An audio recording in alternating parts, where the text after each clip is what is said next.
K9. Dog refused to leave her dying puppy under the porch until the war veteran came. "Augustine, open up. We know you have our dog." The rough voice of Victor from the Falk camp boomed through Carl's door, followed by aggressive pounding that rattled the old wood. Carl stood firm on the other side, his voice steady despite the adrenaline. "She's not your property, Victor, not anymore." The air crackled with impending conflict. To discover how Carl and Freya faced this dangerous confrontation and the incredible fight for justice that followed, make sure you subscribe, smash that like button, and listen to the full gripping story. The biting Hamburg wind, sharp with the promise of a harsh winter, whipped around the corner of the narrow alley, nearly tearing the worn woolen scarf from Clara's neck. It wasn't the cold that made her stop, though, nor the eerie sigh of it through the skeletal branches of the lone oak at the alley's end. It was a sound, a faint, wretched whimper that seemed to claw its way from beneath the sagging porch of the derelict Mueller house, a place most neighbors hurried past, even in daylight. Clara, her 70 years etched onto her face in a roadmap of kindness and quiet sorrow, hesitated. Another whimper, weaker this time, like a dying breath. She edged closer, her old boots crunching softly on the frost-kissed debris littering the ground. The stench hit her first. Damp, decaying wood, stale earth, and something else. Metallic, coppery. Blood. Her heart gave a painful lurch. Peering into the oppressive gloom under the porch, her eyes, still sharp despite her age, gradually discerned a shape. A large dog, dark fur matted and dull, lay pressed against the crumbling foundation. Its breathing was shallow, ragged. And then she saw it, a tiny, glistening form nestled against the larger dog's belly, a puppy barely stirring. A low growl, a rumble of pure distilled misery and warning, vibrated from the larger dog's chest. Two eyes reflecting the sliver of moonlight that pierced the alley glinted with a desperate feral light. The dog's head lifted, revealing teeth bared in a silent snarl. Blood, dark and crusted, stained its muzzle, and a gaping, ugly wound on its flank, a stark crimson against the thin layer of early snow that had dusted the ground beneath the porch. Clara took an involuntary step back, her gloved hand flying to her mouth. The air crackled with a primal fear and a fierce, unwavering protectiveness emanating from the wounded animal. It shifted, a painful, deliberate movement, trying to further shield the unmoving pup. The growl intensified, a clear, unambiguous threat. "Stay away." Clara felt a tremor of fear, but beneath it, an overwhelming wave of pity. What horrors had brought this creature to such a desperate pass, and what would become of them in this desolate, frozen corner of the city? Carl Augustin lived a life measured in routines. Dawn patrol with the ghosts of his past in the quiet pre-sunrise streets of his Hamburg neighborhood, a solitary cup of strong coffee, then hours spent meticulously restoring antique clocks in the small workshop at the back of his modest house. Each tick and tock was a small anchor in the often turbulent sea of his memories. At 65, with a shock of silver hair that refused to be tamed and a face etched with the harsh lines of a life lived on the edge, Carl was a war veteran, specifically from the deployments in Afghanistan, where he'd served as a K9 handler. His dogs had been more than tools. They'd been his comrades, his lifelines. He'd seen their courage, their loyalty, and he'd mourned the ones he'd lost with a grief that still at times felt raw. His current life was a deliberate contrast to the chaos of war. quiet, orderly, predictable. He kept to himself, mostly polite, but distant with neighbors. One such neighbor was Clara Schmidt, a kind elderly woman whose grandson miraculously had been one of the 6 people pulled alive from the rubble of the Elba textile mill collapse 5 years prior by a team of search and rescue dogs. Carl knew the story. It was local legend. He even vaguely recalled news reports praising a particular German Shepherd canine, a hero of that day. He sometimes exchanged brief pleasantries with Clara when she passed his house on her way to church or the market, her gentle smile a small, unassuming light in his otherwise reserved existence. Hamburg, a city of canals and harbors of bustling commerce and quiet residential streets, also had its shadows. On the periphery, in neglected industrial zones or forgotten rural pockets, illegal puppy mills and unscrupulous breeders operated, exploiting animals for profit. Carl had heard whispers, read occasional outraged articles in the local paper. The city's animal shelters were often overwhelmed, and stories of abandoned or abused animals were tragically common. There was a particular name that had surfaced a few times in hushed conversations amongst the more dedicated animal welfare volunteers Carl occasionally encountered when sourcing old parts for his clocks near the city's edge, Hundezucht Falke, Falcon Kennel. It was always spoken with a mixture of fear and disgust, rumors of brutal training methods, neglect, and of valuable dogs, especially canine breeds being treated as commodities, bred relentlessly, and then discarded when their profitability waned. Carl's own German Shepherd Blitz had died of old age 2 years back, leaving a void in his life that the ticking clocks couldn't quite fill. He'd considered getting another dog, even visited the local shelter a few times, but the commitment felt immense, the potential for future loss too daunting. He still possessed his old canine handling equipment stored away in a trunk in the attic: leashes, harnesses, scent training aids, relics of a past he both cherished and was haunted by. He hadn't thought he'd ever use them again. His days were about precision, about the delicate mechanics of time, about keeping the intrusive memories of harsher, louder times at bay. He believed his days of urgent missions of life and death stakes were long over. He craved peace, not another battle. But the city, with its undercurrents of cruelty and its occasional cries for help, sometimes had other plans. The sharp, insistent ring of the telephone sliced through the quiet hum of Carl's workshop. He frowned, glancing at the clock. Late evening, an unusual time for a call. He wiped grease from his hands on a rag and picked up. "Herr Augustin Carl, it's Clara Schmidt." Her voice was thin, trembling, laced with an urgency that immediately set him on edge. "Oh, Carl, you must come. It's a dog. A terrible sight. Under the old Miller porch. I think she's dying. And there's a puppy." The words dog and dying struck Carl with an unwelcome familiarity.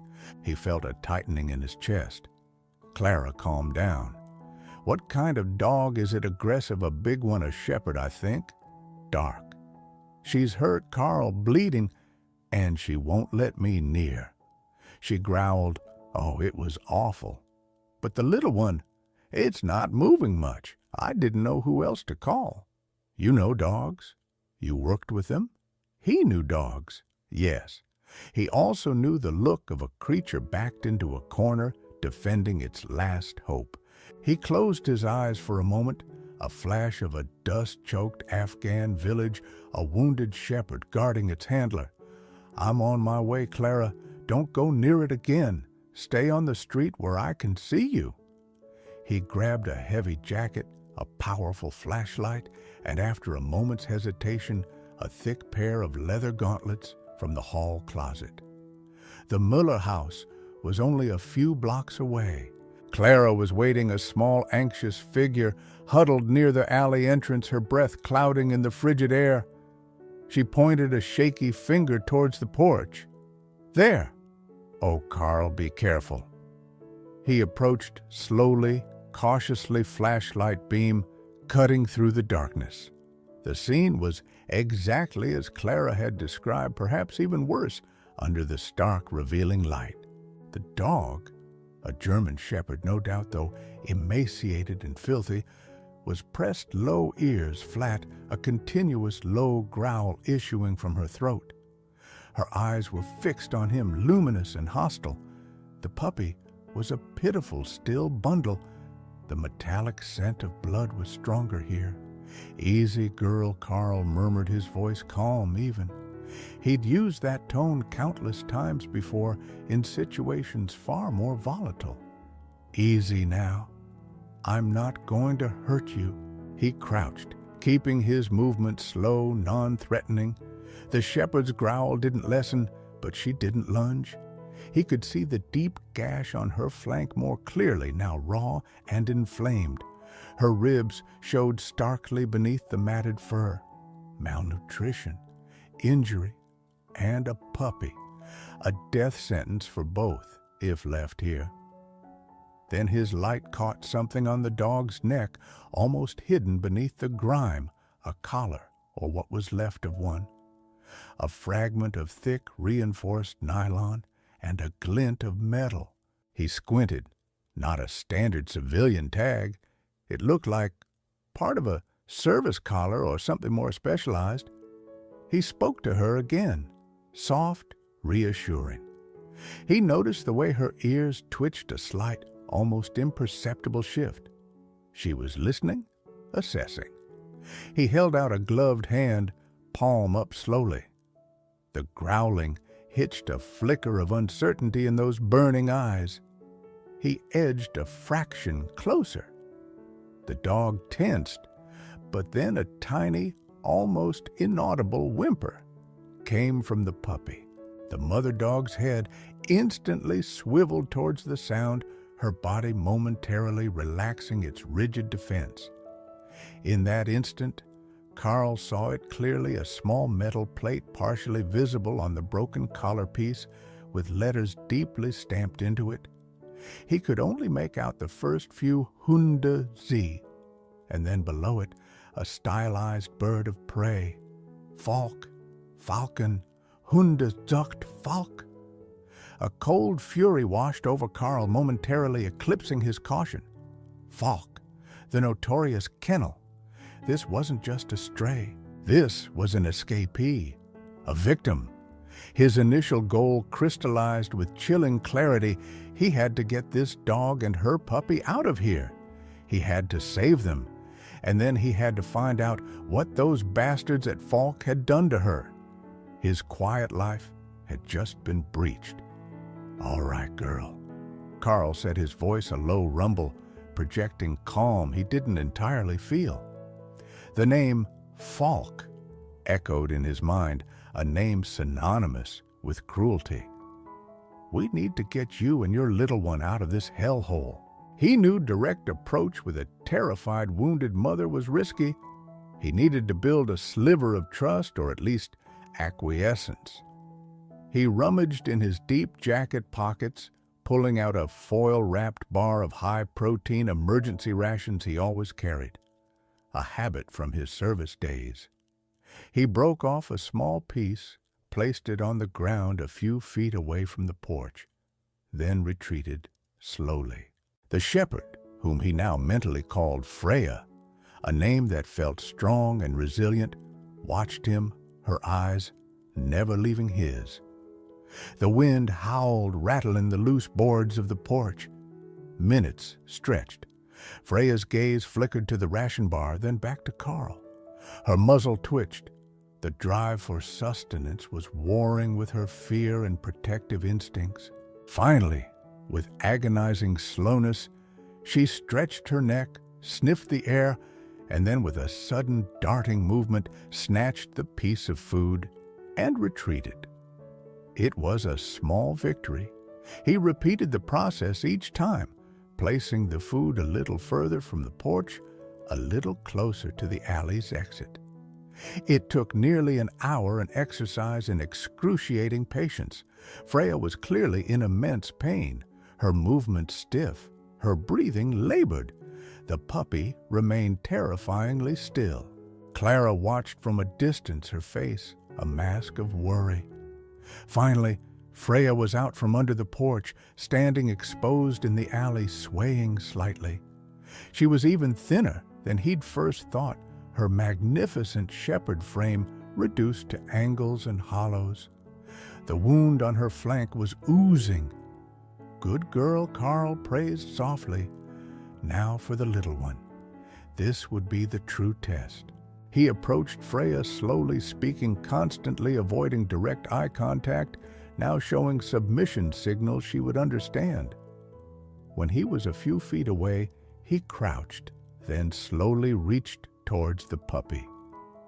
Freya tensed, a low growl restarting, but it lacked the earlier ferocity. It was more a sound of anxiety. He gently touched the pup. It was cold, too cold. He scooped it up. It was frighteningly light, limp. Freya whined a high, distressed sound, but she didn't attack. She watched him, her eyes filled with a terrible, knowing anguish. Carl wrapped the puppy in his own scarf, trying to shield it from the biting wind. "We need to go, Freya. I'll help you both." He turned and started walking slowly towards his house, not looking back, but listening for her footsteps. For a heart-stopping moment, there was nothing. Then a soft crunch on the frosted ground behind him, then another. She was following. He led her through the back gate into his yard, then into the warmth of his workshop.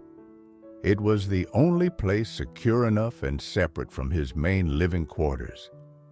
He laid an old, clean canvas drop cloth in a corner and gently placed the puppy on it. Freya immediately went to it, sniffing, licking its tiny, unresponsive form. Carl's first call was to Anna Ryder, a veterinarian he'd known for years. She was pragmatic, no nonsense, and had a soft spot for lost causes. He'd helped her with a couple of difficult rescue cases in the past using his canine handling skills. "Anna, it's Carl. I have a bad one. German Shepherd escaped, looks like from Falk, injured, and a newborn pup, barely alive." Anna's voice was grim. "Falk, damn them. I'll be there as soon as I can. Keep them warm, Carl, especially the pup." While waiting, Carl carefully examined Freya's wound. It was deep, likely an infected bite or a tear from escaping whatever enclosure she'd been in. He cleaned it as best he could with antiseptic from his old field kit. Freya, surprisingly tolerant, merely whimpering softly as he worked. Her trust, or perhaps her sheer exhaustion, was allowing him this intimacy. He brought her water, which she drank greedily, and more of the ration bars, which she ate, though her attention kept returning to the puppy. Anna arrived, her face set in professional concern. She examined the puppy first, her touch gentle but efficient. After a few minutes, she looked up at Carl, her expression somber.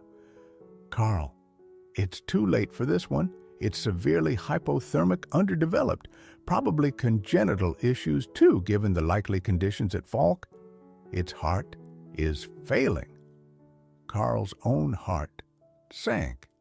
He looked at Freya, who was nudging the puppy with her nose, a soft, desperate croon rumbling in her chest. Anna prepared a syringe. "It's the kindest thing, Carl." He knotted a lump in his throat. The small life ended quietly, cradled in Anna's hands. Freya let out a single mournful howl that seemed to echo the grief of every lost thing Carl had ever known. He placed a hand on her head, feeling the tremors that ran through her depleted body. The death of the puppy, while tragic, galvanized Carl. His resolve against Falk hardened into cold fury. Anna examined Freya next.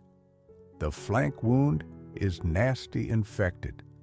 She's severely malnourished, dehydrated. Multiple old scars, too. This dog has been through hell. That Falk collar fragment. Carl, if she's from there, they might come looking for her. Some of these canines are incredibly valuable to them, especially for breeding, if they have good bloodlines. Let them come, Carl said, his voice dangerously quiet. He was already formulating a plan. He couldn't just heal Freya.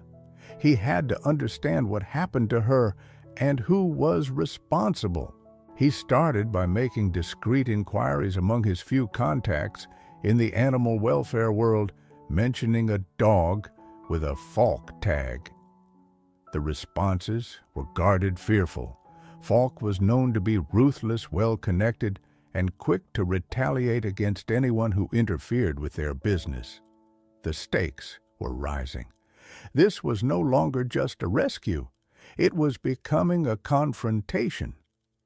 The next few days were a tense routine of nursing Freya and quietly gathering information. Anna visited daily, changing dressings, administering antibiotics. Freya slowly began to regain a sliver of strength, though her grief for her lost pup was palpable. She'd lie by the spot where the puppy had been a low, continuous whine, her only sound for hours. Carl spent his time with her, speaking softly, grooming her matted fur, slowly building a fragile bridge of trust.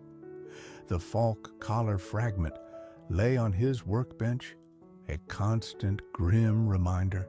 His inquiries about Hundezucht Falk were met with a wall of fear and rumor.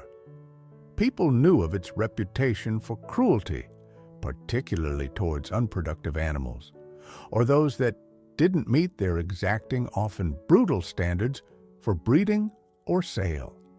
They were said to specialize in working breeds, German shepherds prominent among them, supplying dogs for various purposes, not all of them savory.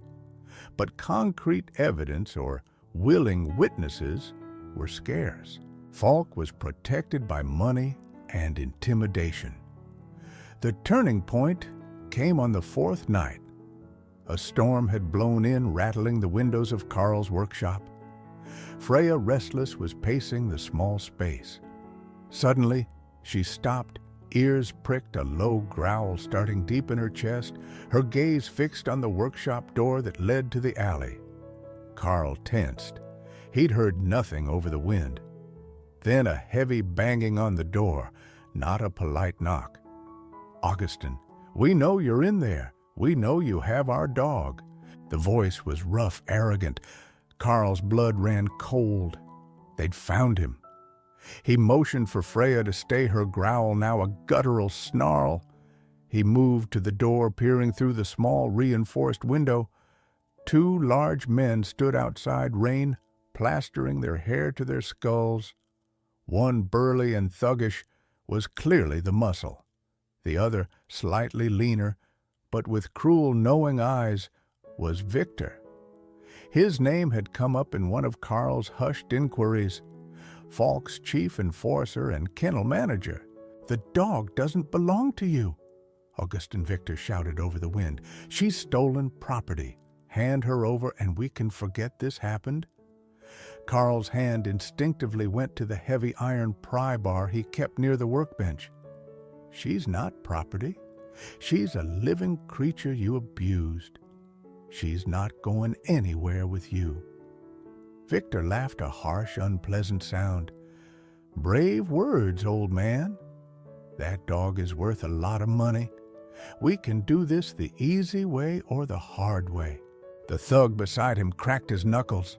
Suddenly, Freya, with a surge of strength Carl hadn't known she possessed, launched herself at the door, her barks deafening furious. The wood shuddered under her impact. Victor and his man stepped back, surprised by the ferocity from within. "Looks like she doesn't want to go with you." Carl called out, a grim satisfaction in his voice. "Get the door." Victor snarled at his companion. The thug braced himself and kicked hard, splintering the frame. As the damaged door flew inward, Carl was ready. He swung the pry bar, connecting solidly with the thug's shoulder, who roared in pain and stumbled back. Victor lunged past him, eyes crazed. "That bitch is mine," but Freya met him. Despite her weakness, her protective fury was immense. She snapped at Victor's outstretched hand, her teeth grazing his arm. He yelled, recoiling. In that instant, Carl saw not just a victim, but a warrior. Her spirit, battered and starved, was unbroken. The fight was brief, brutal, and confined to the small space. Carl, relying on old combat reflexes, used the pry bar to keep both men off balance, shouting for Clara, whose house was adjacent, to call the police. Freya, a whirlwind of desperate courage, darted and snapped, keeping Victor occupied. The thug, clutching his shoulder, was less of a threat. Sirens wailed in the distance, growing closer. Victor, hearing them, cursed. "This isn't over, old man. You'll regret this." He and his limping companion scrambled out into the storm and disappeared into the darkness, just as the first police car screeched to a halt at the end of the alley. Carl stood, panting, adrenaline coursing through him. Freya was by his side, trembling but upright, a low growl still vibrating in her chest. He looked at her, at the fight still blazing in her eyes. The police took his statement, Clara adding her own terrified account of the men trying to break in. They were skeptical about dog ownership disputes, but the clear evidence of forced entry and assault couldn't be ignored. Victor's threat, however, hung heavy in the air. Carl knew then that simply hiding Freya wasn't enough. Falk was dangerous, and they wouldn't give up on a valuable asset or forgive the defiance. He looked at the Falk collar fragment on his bench. He wasn't just Freya's protector anymore. He had to become her champion. He had to take the fight to them, expose them for what they were. There was no going back to his quiet, orderly life now. Freya and the ghosts of all the dogs he'd ever known wouldn't let him. The immediate aftermath of the confrontation was a blur of police statements, adrenaline come down, and a chilling realization of the danger they were now in. Victor and his thug had vanished, but the threat lingered palpable as the damp chill in Carl's workshop. The local police were sympathetic to the assault, but seemed inclined to view the underlying issue as a messy civil dispute over a dog. Lost property, a valuable animal. These things get heated. Herr Augustin, one officer, had said much to Carl's barely suppressed fury. It was clear that if Falk was to be stopped, the impetus wouldn't come from a routine police investigation. Carl's shoulder ached where he'd wrenched it, fending off the thug. Freya surprisingly seemed energized by the confrontation, her earlier lethargy replaced by a watchful alertness. The fight had reignited a spark in her, a flicker of the canine warrior she once was. Anna Reiter arrived the next morning, her face grim as Carl recounted the night's events. "I warned you they were dangerous, Carl," she said, examining a new scratch on Freya's muzzle. "Victor Novak is Falk's iron fist. If they came for her, once they'll try again, or worse. Then we hit them first," Carl stated, his voice flat, devoid of its earlier hesitation. The attack had stripped away his reluctance, his desire for a quiet life. This was a battle now, and he knew how to fight. His new proactive plan began to form. They needed irrefutable evidence of Falk's cruelty and illegal activities, something that would force the authorities to act decisively and alert the public. Whispers and rumors weren't enough. Anna became his staunchest ally. Her veterinary practice gave her access to a network of animal welfare advocates, rescue organizations, and even a few sympathetic ears within the city's regulatory bodies, though most were wary of Falk's influence. There have been complaints before Anna explained pulling up encrypted files on her laptop, anonymous tips, mostly insufficient evidence, witnesses too scared to testify. Falk has a way of making problems disappear. Clara, horrified by the attack, but fiercely loyal to Carl and deeply moved by Freya's plight, also offered her help. Her neighborhood network, the elderly ladies who saw everything, the local shopkeepers who heard all the gossip, they became an informal intelligence-gathering unit. Small, seemingly insignificant details began to filter through: unusual deliveries to Falk, at odd hours sightings of sickly-looking dogs being transported in unmarked vans, boasts from a disgruntled former Falk groundskeeper in a local bar. Carl, meanwhile, delved into Freya's past. The collar fragment was a starting point. With Anna's help, they discreetly cross-referenced canine registration databases, searching for shepherd females of Freya's age reported lost, sold, or retired around the time she would have been acquired by Falk. It was painstaking work. He also spent hours with Freya, not just caring for her, but observing. He noticed her reaction to certain German commands used in advanced canine training, not just basic obedience. She responded to hand signals for search patterns. One afternoon, while sorting through old newspapers for kindling, a photo from the Elbe textile mill collapse 5 years ago caught his eye. A rescuer, his face smudged with soot, was leading a German shepherd from the wreckage. The dog's markings, the set of its ears. It was uncannily like Freya. He showed the picture to Clara. Her eyes widened. "That's her. That's the dog that saved my Thomas, I'm sure of it." The hero canine Freya sold off to a cruel kennel after her service, likely after an injury, had deemed her no longer fit for duty. The thought sickened Carl. It made their mission even more personal. The investigation wasn't without its perils. One evening, Carl returned from a brief shopping trip to find his workshop window smashed, a crude note left, "Stay away from what's not yours." Freya was frantic, barking at the broken glass. Another time, Anna's clinic was vandalized, files rifled through, though nothing critical was taken. The intimidation was escalating. Carl began to use his old skills.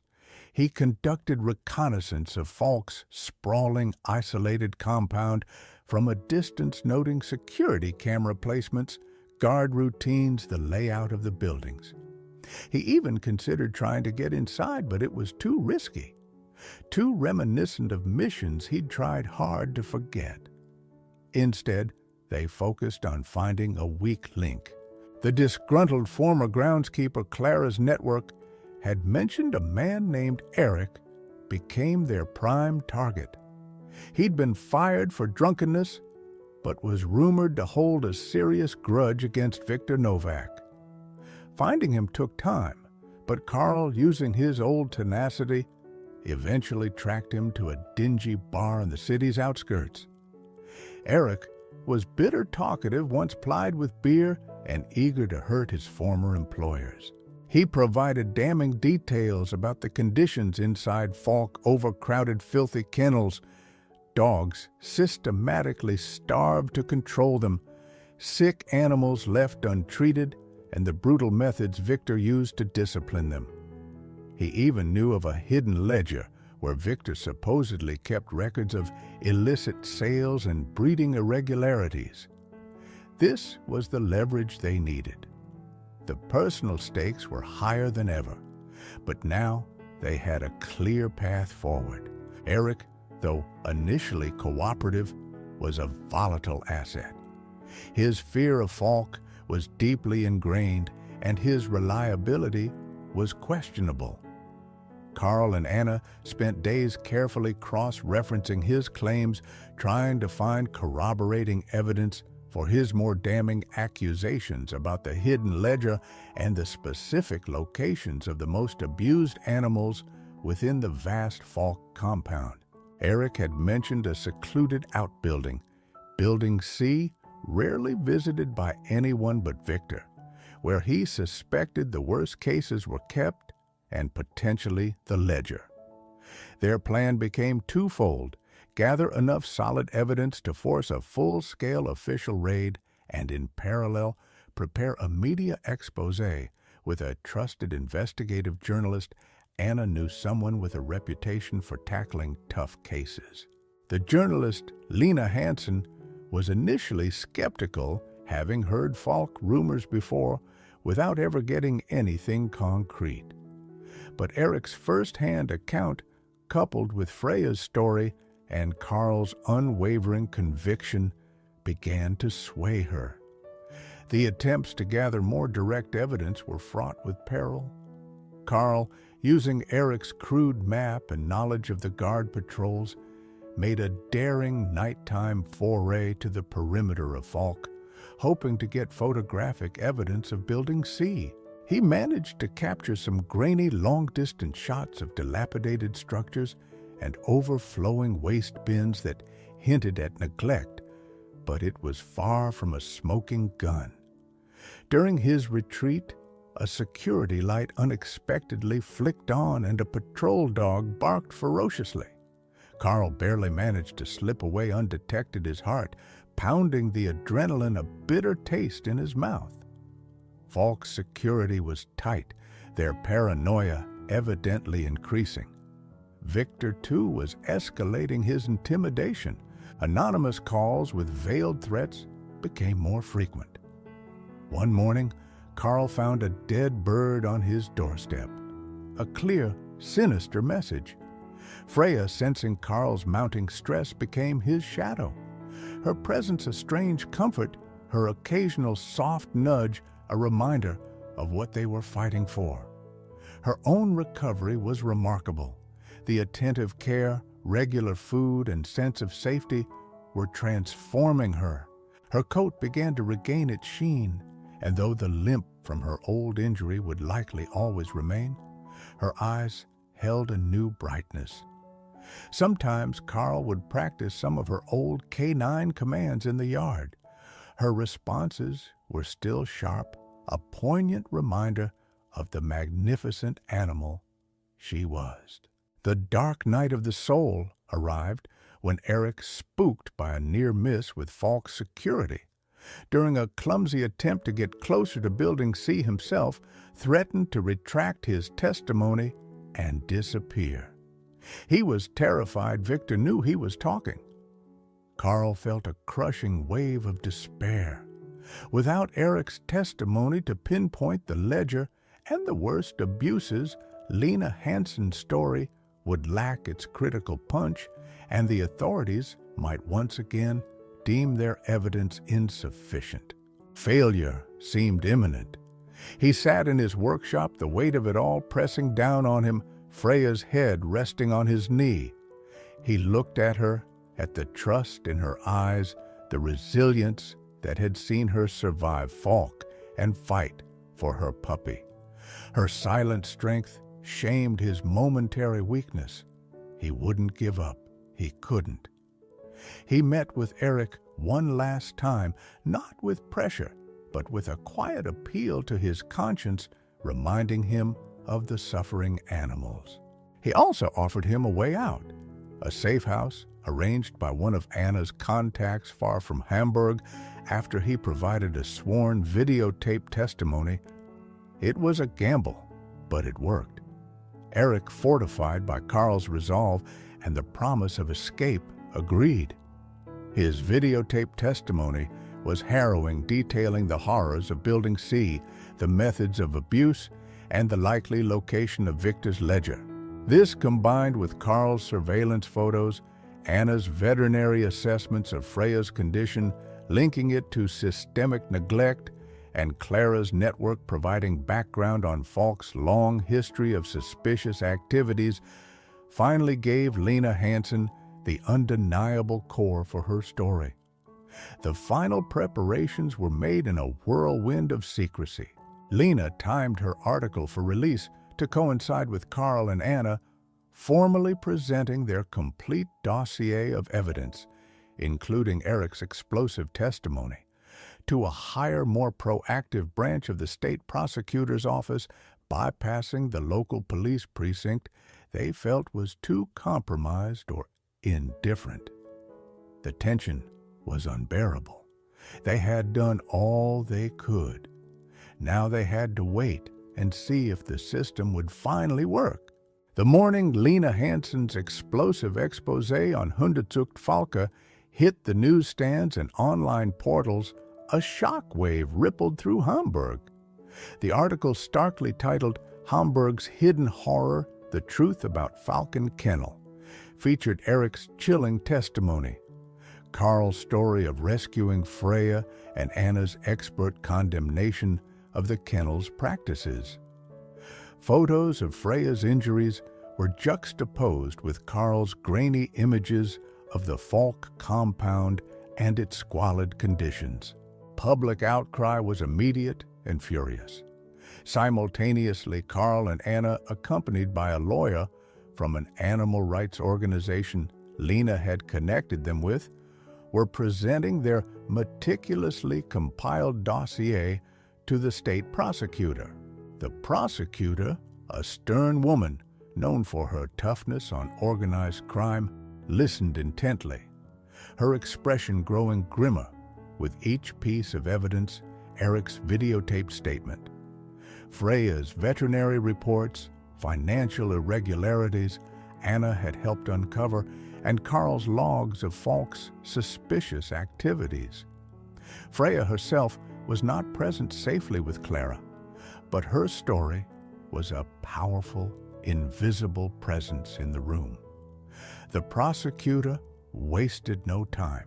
Within hours, a convoy of state police vehicles, animal welfare officers, and veterinarians armed with a comprehensive search and seizure warrant descended upon Hunderzucht Falke. Viktor Novak, caught completely off guard by the scale and speed of the operation, was apprehended as he tried to flee through a back exit. The kennel owner, a wealthy, well-connected businessman who had always remained in the shadows, was arrested later that day at his city residence. The scenes from inside Falk, broadcast by news crews accompanying the raid, were even worse than described. Dozens of dogs, shepherds, Rottweilers, Malinois, were found in cramped, filthy cages, many emaciated, sick, and bearing signs of physical abuse. Building C was a house of horrors containing animals near death, and crucially, Victor's hidden ledger detailing illegal puppy sales, falsified pedigrees, and cash transactions designed to evade taxes. The evidence was overwhelming. Freya, once a forgotten victim, had, through Carl's unwavering determination, become the catalyst for the kennel's downfall. The central question, whether justice could prevail against such entrenched cruelty and corruption, was being answered with a resounding yes. Carl and Anna watched the news reports, a profound sense of relief washing over them, mixed with a deep sorrow for the suffering that had occurred for so long. The fight was over. The fortress of Falk had fallen. The weeks that followed were a whirlwind of activity and emotion. The rescued dogs from Falk, many in critical condition, were taken to shelters and veterinary clinics across the region. Volunteers worked tirelessly, and donations poured in from a shocked and outraged public. Stories of individual dogs began to emerge, each a testament to survival. The legal proceedings against Victor Novak and the kennel owner were swift. Faced with irrefutable evidence and intense public pressure, they received hefty prison sentences and a lifetime ban on owning or working with animals. Hundezucht Falk was permanently shut down, its premises eventually repurposed into a legitimate animal rehabilitation center, a poignant symbol of its dark past being overwritten by a hopeful future. Freya thrived in Carl's care.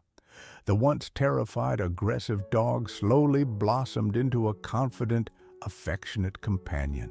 Her limp remained a permanent reminder of her ordeal, but her eyes shone with intelligence and a deep, unwavering loyalty to Carl. The sprawling garden behind Carl's house, once meticulously ordered, now bore the happy chaos of Freya's playful explorations. He built her a comfortable, sheltered run, but she spent most of her time by his side, either in the workshop as he tinkered with clocks or resting at his feet in the evenings. Carl found that his quiet, solitary life had irrevocably changed, and for the better. He was no longer just the reclusive veteran. He was Freya's rescuer, a local hero. He began volunteering at the new rehabilitation center, his old canine handling skills proving invaluable in working with some of the more traumatized dogs from Falk. Anna Ryder often joined him, their partnership forged in the fight for Freya, now extending to help many other animals. Clara, overjoyed at the outcome, became a regular visitor, often bringing treats for Freya and sharing neighborhood news with Carl. One crisp autumn evening, Carl sat on his porch, Freya resting her head on his lap. The air was cool, the scent of wood smoke pleasant. He stroked her soft fur, the rhythmic tick-tock of a grandfather clock drifting from his workshop. He thought of her journey, from a celebrated canine hero to a discarded commodity to a desperate mother, and finally to the resilient survivor beside him. "You're a true warrior, Freya," he murmured, his voice thick with emotion. "Thank you for not giving up. You reminded me how to fight again for the right reasons." Tears welled in his eyes, not of sorrow, but of profound gratitude and pride. Freya looked up at him, her tail thumping gently against the wooden planks. In rescuing her, Carl had also in many ways rescued himself. The K9 dog who refused to leave her dying puppy had not only found a savior in the war veteran, but had in turn led him back to a life of purpose and connection, a quiet, enduring victory against the shadows of the world.